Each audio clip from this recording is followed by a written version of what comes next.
Resilience is the ability to tolerate the interruption of a crucial flow, either a flow in or a flow out.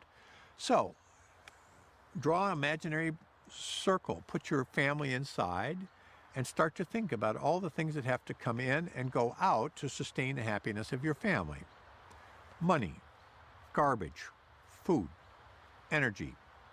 Well, this thought experiment, which you can do for the family, you can do also for your community, for your factory, for your school, for your country. And in each case, you find useful things to do. For me, one of the key concepts in transition is this idea of community resilience as economic development. Whether it's in terms of food, so we have a more resilient food system, whether we have an energy system which is more resilient, whether it's having a local economy that's really framed about resilience, all of those things we can really see as an opportunity for entrepreneurship and economic activity, creating a new economy that sits alongside and then replaces the old one.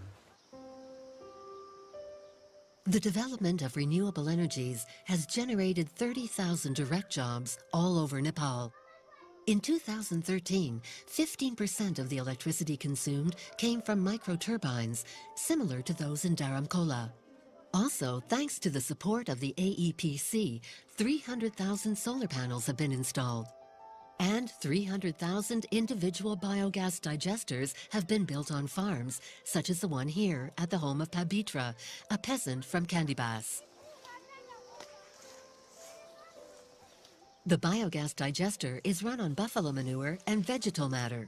The methane, which is produced in an underground tank, is used for cooking, whereas the waste from the methanization process is used as organic fertilizer.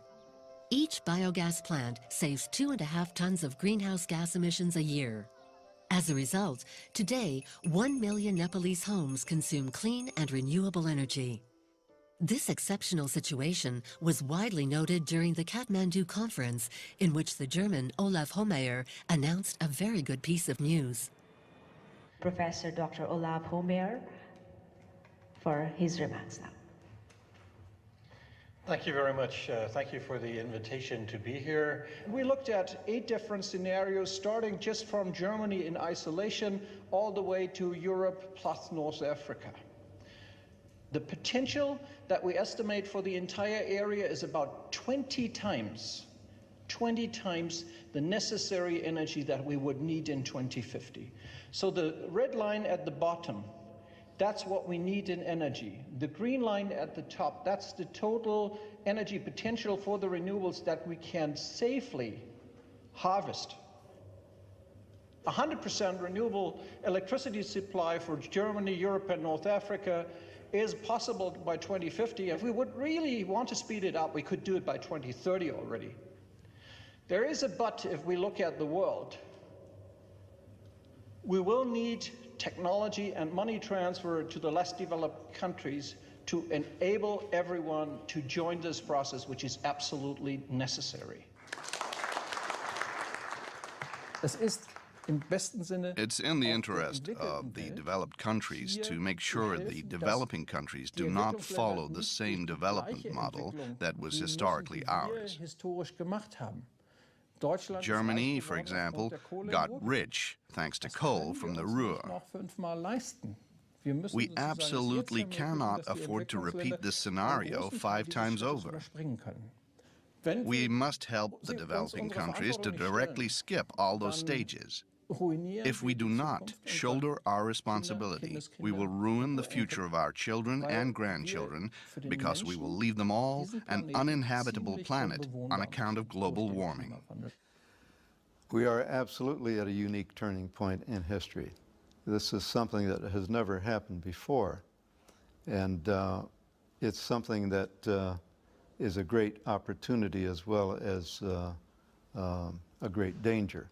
Our challenge, I think, is to protect what is best in us, to believe in what is best in us, and to create the conditions under which that can become better rather than collapse.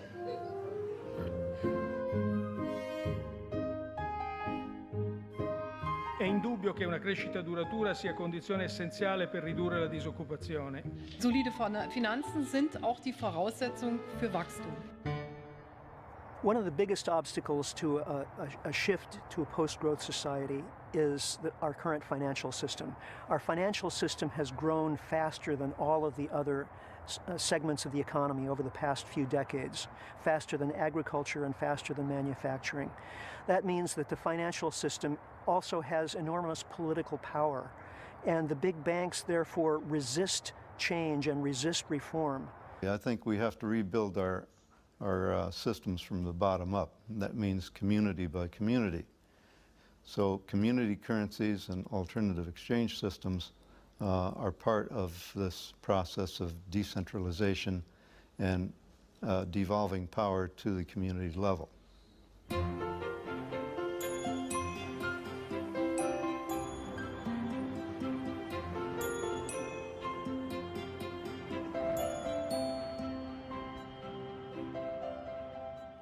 Ladies and gentlemen, we will now proceed to the United Nations 2013 Millennium Objective Goals Award ceremony of the International Association of Economic and Social Councils at the Palmas Institute. Ao Instituto Palmas. Passo então a palavra ao Marcelo Neves e chamo o Joaquim.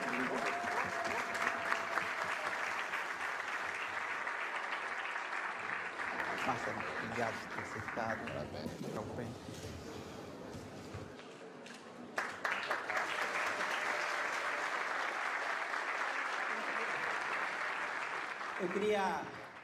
First of all, I would like to thank the courageous inhabitants of Conjunto Palmeiras, this brave community of Ceará in northeast Brazil, which created this social technology that has now spread all over the world.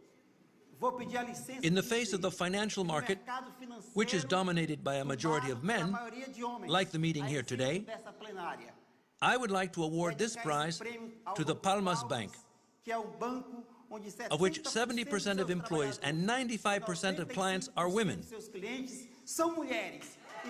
On a daily basis, they are the bottom of the pyramid that is building and rebuilding this country's economy.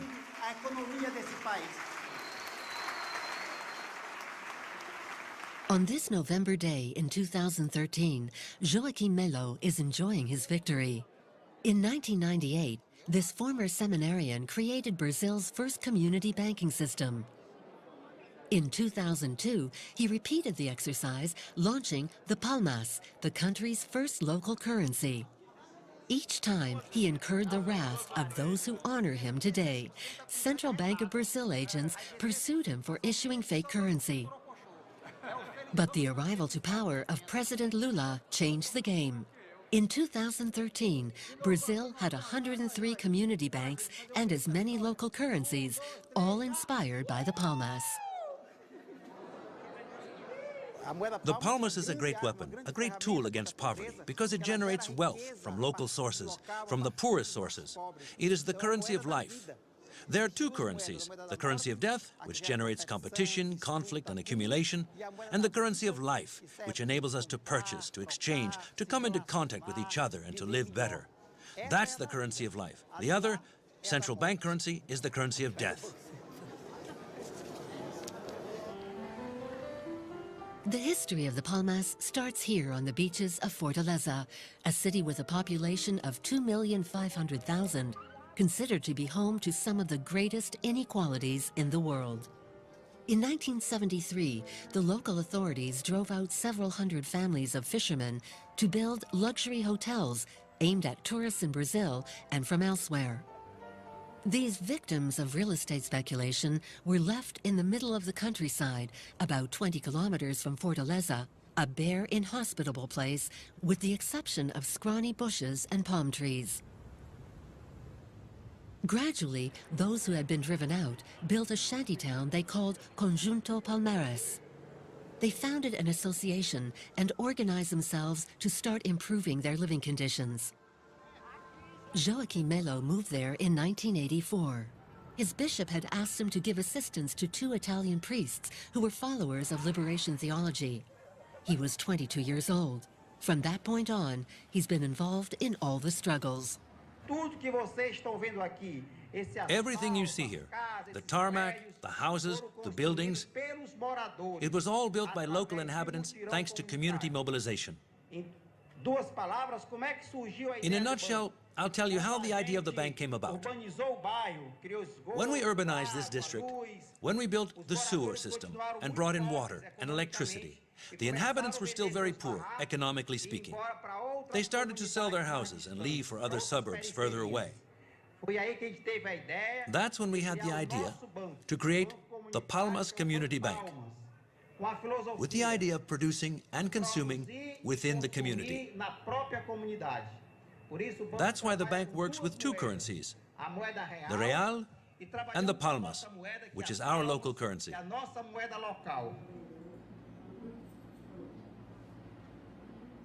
Today, the Palmas Bank has about 30 employees who've all grown up in Conjunto Palmeiras. The specificity of the bank is that it belongs to the community and is managed collectively. All residents of the area can open an account there without undergoing means testing first. This is a real advantage in a country where 40% of its citizens lack access to banking services due to poverty. Similarly, as a result of an agreement with the government, everybody can pay their electricity bills there or receive their pensions in reals, the national currency. But the original feature of the Palmas Bank is that it issues its own currency, the palmas, which is equal to a real. To obtain the currency, residents can convert reals to palmas or take out a microcredit in the local currency. Each payment in palmas gives rise to an automatic rebate of 5%.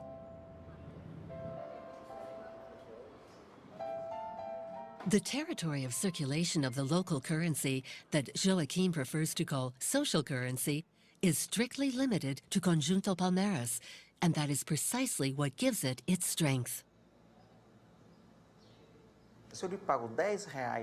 If I give you a 10 real note, you'll take it, get on the bus, and head for the city center. The banknote will have gone to the center without generating anything here. But if I give you a 10 palmas note, you'll definitely shop in the district. The person you buy from will buy from another local, and so on. On average, each palmas that comes out of the bank does 5 tours. In other words, it's used for 5 purchases before being exchanged again.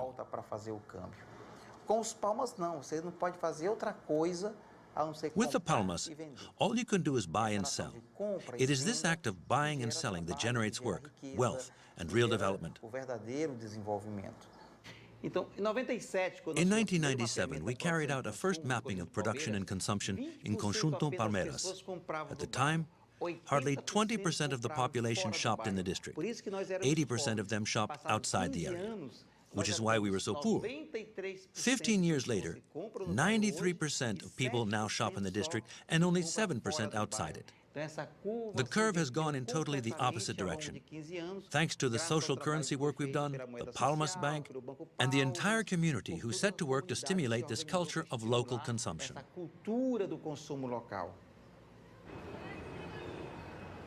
In the space of 15 years, Conjunto Palmeiras has completely changed its appearance. Over 240 companies have sprung up, mainly crafts and shops, that cover the basic needs of the district's 30,000 inhabitants. Nearly 2,000 jobs have been created. This silent revolution has drastically changed the lives of Oticiana and her family.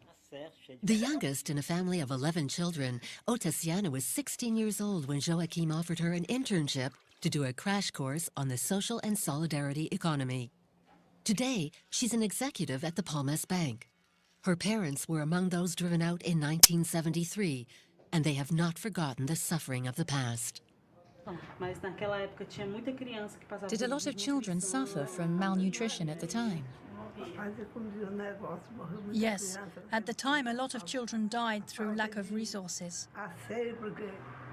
The lack of a sewerage system. There was nothing to eat, no plumbing system, no nothing.